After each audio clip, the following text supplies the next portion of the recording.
Hello everyone. Our next point, equity shares. This point related our second chapter, sources of corporate finance. Equity shares are also known as ordinary shares. According to the Companies Act, those shares which are not preference shares. It means here equity shares are also called ordinary shares, and according to the Companies Act, those shares which are not preference shares, so these shares are called equity shares. The equity shares do not enjoy preference for dividend. The equity shares do not have priority for repayment of capital at the time of winding up of the company. Equity shares are fundamental sources of financing business activities. Equity shareholders own the company and bear ultimate risk associated with the ownership.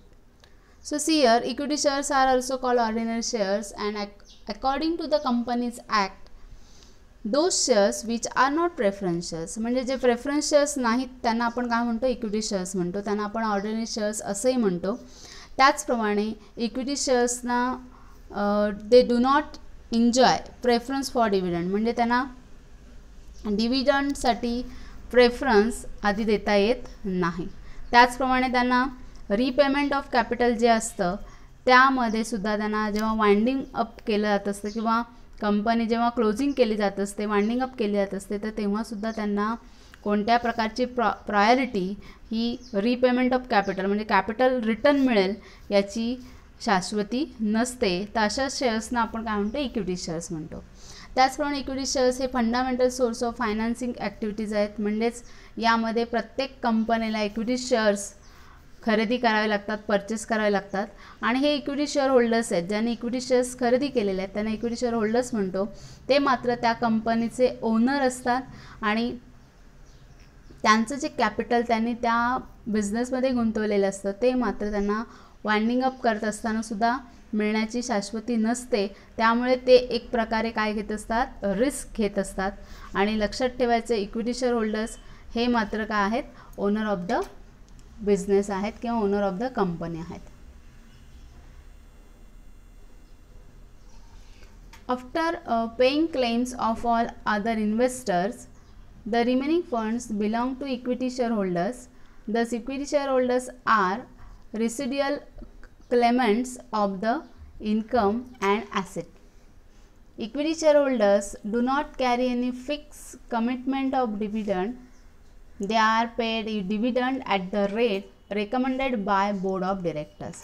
So here equity shareholders, it means when after paying claims of all other investor, remaining funds belong to equity shareholders, म्हणजे ज्यावेळी investor याच्यामध्ये invest करत असतात तर त्यावेळी जी उरलेला funds असेल तो इक्विटी शेअरहोल्डर्सना दिला जात असतो.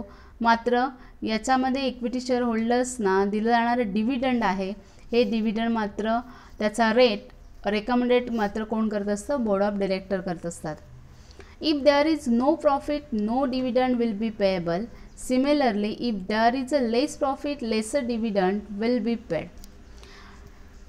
Thus, the fortune of equity shareholders is tied up with the ups and downs of the company. If the company is successful, they enjoy great financial rewards, and if the company fails, the risk falls mainly on them. It is exactly because of this position, equity share capital is known as a venture capital or risk capital. The owners of the equity shares are real risk bearer. तर आपल्याला माहिती आहे की equity shares कशाला म्हणतात, तर equity shares they do not enjoy preference for dividend also, and they do not have priority for repayment of the capital at the time of winding up. म्हणजेच they are take a risk in this business. आणि ज्या पद्धतीने जर त्या कंपनीला profit झाला नसेल किंवा कंपनीला प्रॉफिट मिळाला नसेल तर त्यांना डिव्हिडंड दिलं जात नाही. त्याचप्रमाणे जर कमी प्रमाणात किंवा लेस प्रॉफिट असेल तर त्याप्रमाणे त्यांना लेस डिव्हिडंड दिलं जात असतं. त्याचप्रमाणे जर त्या कंपनीमध्ये जर कंपनी सक्सेसफुल होत असेल तर मात्र त्यावेळी रिवॉर्ड्स द्यायचं कामसुद्धा कंपनी त्यांना करत असते, त्या कंपनीचे जे अप अँड डाऊन्स आहेत याच्यामध्ये मात्र इक्विटी शेअर होल्डर पार्टिसिपेट होत असतात. म्हणजेच एक प्रकारे ते त्याच्यामध्ये रिस्क घेत असतात. त्यामुळे या शेअर कॅपिटल, इक्विटी शेअर कॅपिटलला आपण व्हेंचर कॅपिटल किंवा रिस्क कॅपिटल असं म्हणतो. म्हणजेच ते जे ओनर आहेत, share holder, equity share holders आहेत, they are a real risk bearer. However, shareholders participate in the management of their company. They are invited to attend general meetings. They are allowed to vote on all matters discussed at the general meeting. They elect their representative to manage company. Equity shareholders are the real owners of the company. आता याच्या आधी आपण बघितलं की company जर प्रॉफिटमध्ये असेल तर त्यांना साहजिकच जास्तीत जास्त काय दिलं असतं, डिव्हिडंड दिला जात असतो.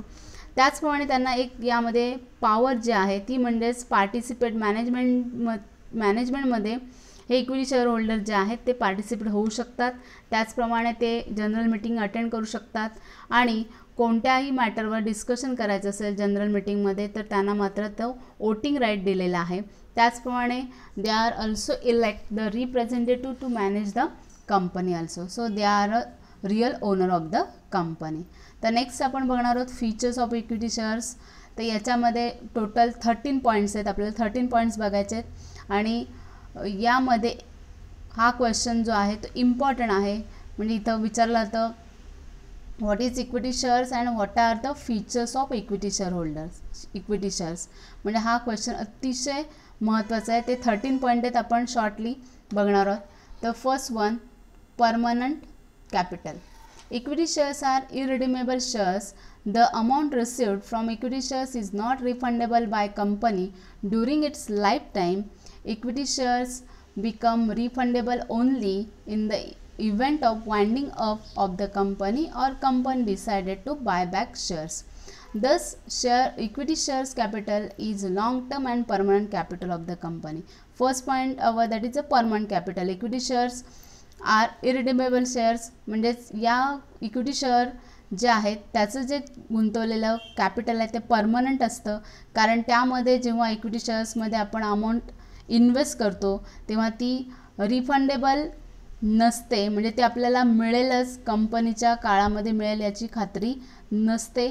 मात्र ज्यावेळी कंपनी वाइंडिंग अप केली जात असते तर अशावेळी ते कॅपिटल त्यांना पुन्हा मिळत असतं किंवा ती कंपनी तेच शेअर पुन्हा बायबॅक शेअर म्हणून केले जात असतात. त्यामुळे याच्यामध्ये इन्व्हेस्ट केलेले शेअर कॅपिटल जे आहे ते लॉंग टर्म असतं आणि परमनंट कॅपिटल असतं. Second point that is a fluctuating dividend. Equity shares do not have a fix rate of dividend. The rate of dividend depends upon the amount of profit earn by company. If company earns more profit, dividend is paid at higher rate. On the other hand, if there is a insufficient profit or loss, board of directors may postpone the payment of dividend. Equity shareholders cannot compel them to declare pay dividend. The income of equity shares is uncertain and irregular. The equity shares get dividend at fluctuating rate. तर second आपला point आहे ते म्हणजे fluctuating dividend. Equity शेअर्सना जे dividend दिलं जात असतं ते मात्र फ्लक्च्युएटिंग असतं. कोणत्या प्रकारे फिक्स रेटने त्यांना डिव्हिडंड मिळत नसतं. कारण बिझनेस म्हटलं की त्याच्यामध्ये अप अँड डाऊन्स असतात. त्यामुळे जेव्हा कंपनीला जास्त प्रॉफिट होईल तेव्हा जास्त रेटने त्यांना इंटरेस्ट डिव्हिडंड दिला जात असतो आणि जेव्हा कंपनी प्रॉफिटमध्ये नसते तेव्हा कमी रेटने डिव्हिडंड दिलं जात असतं. आणि हे सगळं डिव्हिडंड म्हणजे पेमेंट करायचं असेल तर बोर्ड ऑफ डिरेक्टर या ठिकाणी त्या पेमेंट जेव्हा डिव्हिडंड करत असतात तर त्यावेळी ते पोस्टपोन करण्याचा अधिकार मात्र बोर्ड ऑफ डिरेक्टर्सला असतो. मग अशावेळी मात्र इक्विटी शेअर होल्डर्स कोणत्या प्रकारे कंप्लेंट करू शकत नाहीत की त्यांनी जो डिक्लेअर डिव्हिडंड केलेला आहे तो त्यांना द्यावा. त्याचप्रमाणे यामध्ये इक्विटी शेअर्सचं जे इन्कम आहे ते इररेग्युलर असतो. त्यामुळे या इक्विटी शेअर्सना मिळणारा जो डिव्हिडंड आहे तो फ्लक्च्युएटिंग रेटनेच मिळत असतो. तो our second point that is fluctuating dividend. Next आपण बघूया third point that is rights. Equity share holders enjoy certain rights. First right that right to vote. It is the basic right of equity share holders through which they elect directors, alter memorandum and articles of association, right to share in profit, right to inspect books and right to transfer shares. So here equity shareholders enjoy certain rights, that are rights to vote. It means they also elect the directors, and these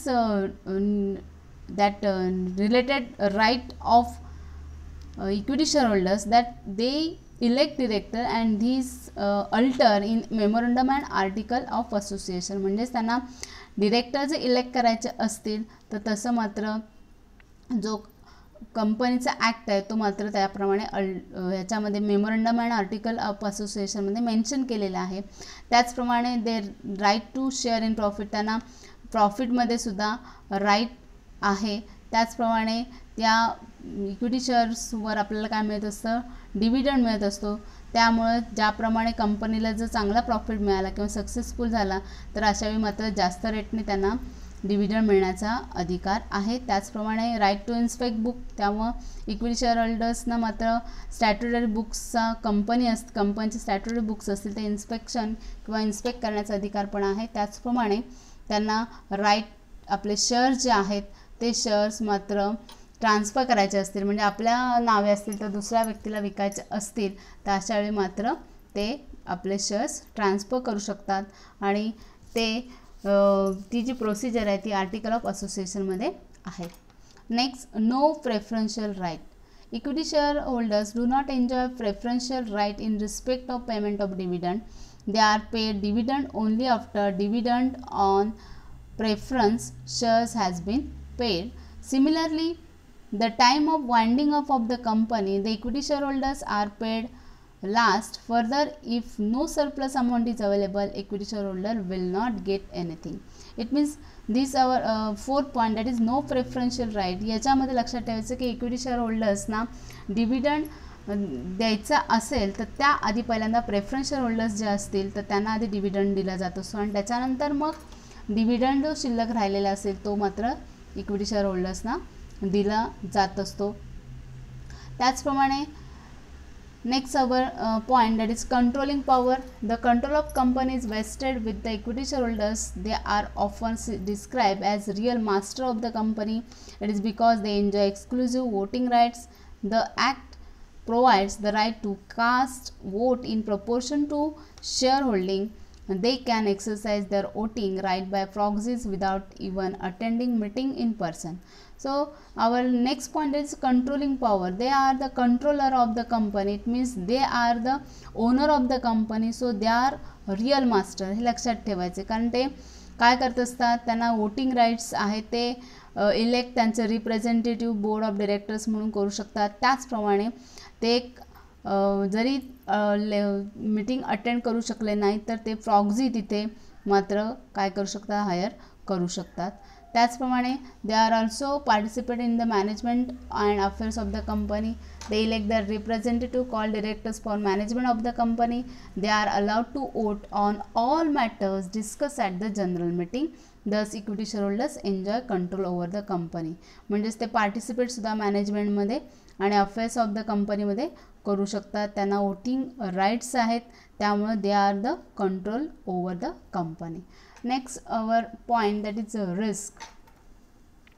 Equity shareholders bear maximum risk in the company. They are described as shock absorbers when company has financial crisis.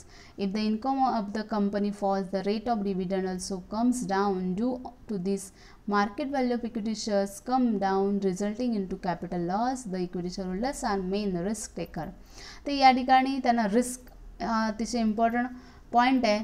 तर equity shareholders लक्षात घ्या की याच्यामध्ये maximum risk घेत असतात, त्यामुळे त्यांना shock absorber म्हटलं जात असतं. जेव्हा फायनान्शियल क्रायसिस असतात त्यावेळी, म्हणजेच ती कंपनी जर डबघाईच आली असेल तर अशावेळी मात्रसुद्धा त्यांना एक रिस्क घ्यावी लागत असते.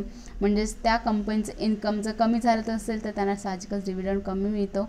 मग अशावेळी मार्केट व्हॅल्यू जो असेल त्या कंपनीची त्याप्रमाणेच त्या इक्विटी शेअरहोल्डर्सना त्यांना कॅपिटल लॉस सहन करावा लागत असतो. नेक्स्ट, त्यांनी ज्या पद्धतीने त्यांचे शेअर्स खरेदी केले त्याप्रमाणेच त्यांना मात्र डिव्हिडंड मिळत असतं, हे लक्षात ठेवायचं आहे. Next 7 point, residual Clement. Equity shareholders as owners are residual claimants to all earning after expenses taxes are paid. A residual claims means the last claim on the earning of company. Although equity shareholders come last, they have advantage of receiving entire earning that is left over.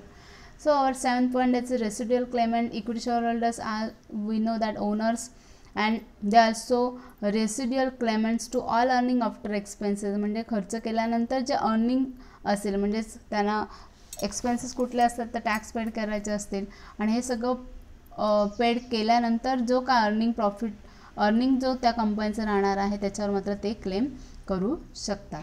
त्याचप्रमाणे no charge on asset. They equity share do not create any charge over asset of the company. कोणत्या प्रकारे charge त्या कंपनीच्या ॲसेटवर करू शकत नाहीत.